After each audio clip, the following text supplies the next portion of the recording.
Hi, today I'm going to present my project 2D Clinostat analysis for gravity randomizing effect on Arabidopsis thaliana plants.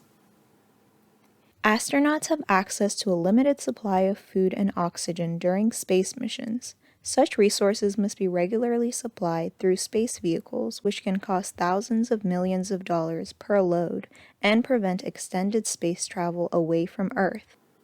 However, enabling astronauts to grow their own food on space stations or in other altered gravity environments like on the Moon or Mars could majorly contribute to solving this problem. Growing plants in space would not only supply astronauts with a longer food supply, but with oxygen and psychological benefits as well. Such advancements in space travel depend on thorough studies done by researchers. Our project is designed to ultimately support longer space travel through enhancing research in space research technology and finding strains of plants that are suitable for growing in space. The problem with growing food in space or on the Moon or Mars is that there is little to no gravity. Due to this change, plants experience what is called gravitational stress, which usually results in lower growth rates. Several experiments have been conducted on the International Space Station studying these effects to find genotypes of plants that would grow well in space. In conjunction with experiments performed on the ISS in 2017, we aim to use technology on Earth to replicate the microgravity environment in space to facilitate research through a less costly and more convenient method.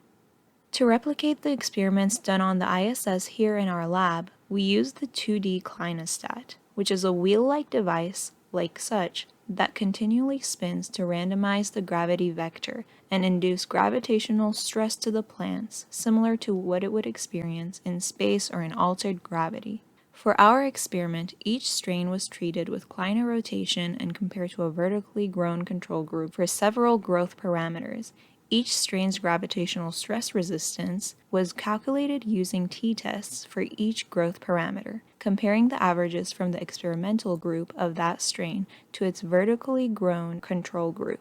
The results from this ground experiment are then analyzed and compared to the results from the ISS experiment to determine the effectiveness of the 2D Clinostat device in applying gravitational stress to the plants and potentially acting as an Earth-based replica of the space microgravity phenomena. We have tested 150 strains of Arabidopsis thaliana plants, a common model plant from the mustard family with edible counterparts such as broccolis and cabbages, for gravitational stress resistance on a rotating clinostat.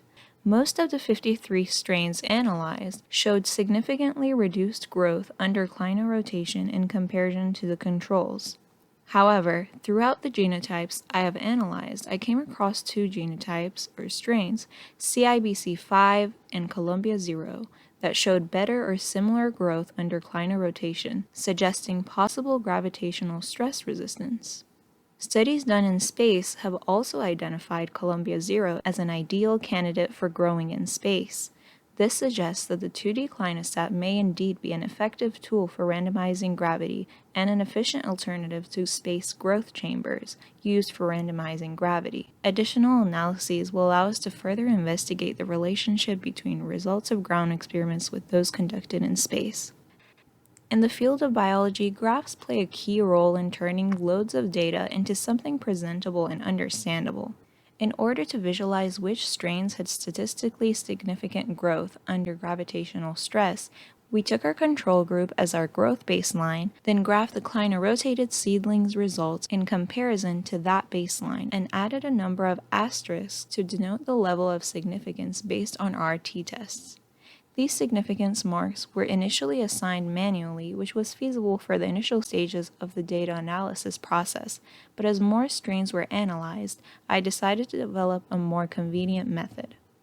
Using my own experience with Microsoft Excel, I found that by formatting all our results into a single series, we could automatically transfer the significance values for all 53 strains in only a few clicks.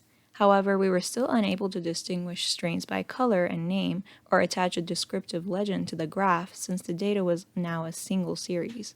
Through trial and error, I developed a roundabout method through which the series format could be cracked to allow automatic color and name assignment for all the strains and display a comprehensive legend. These adjustments to our procedures have drastically impacted our data analysis process by reducing over 5 hours of work to 10 seconds or less. Through my experience with the image analysis software Fiji, I also came up with a way to transfer data for each seedling in bulk from the software to our data sheets, saving a significant amount of time and ensuring more accuracy in our results. In regards to analyses, I have contributed half of all data analyses completed thus far and about 70% of all experimental testing conducted in this project. The two plant strains, CIBC5 and Columbia 0, that showed positive or neutral growth responses to gravitational stress, along with others that may be found, will be our prime candidates for further testing and ultimately developing plant varieties that will grow well in space on the Moon or Mars.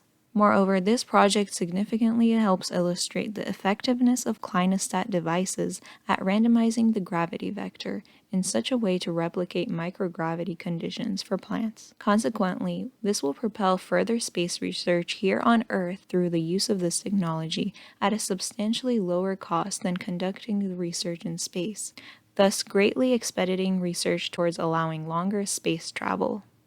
Research in this area, however, is not only important for understanding plant development in space to ultimately support astronauts, but also for understanding plant growth on Earth in physically stressful environments, such as in drought conditions.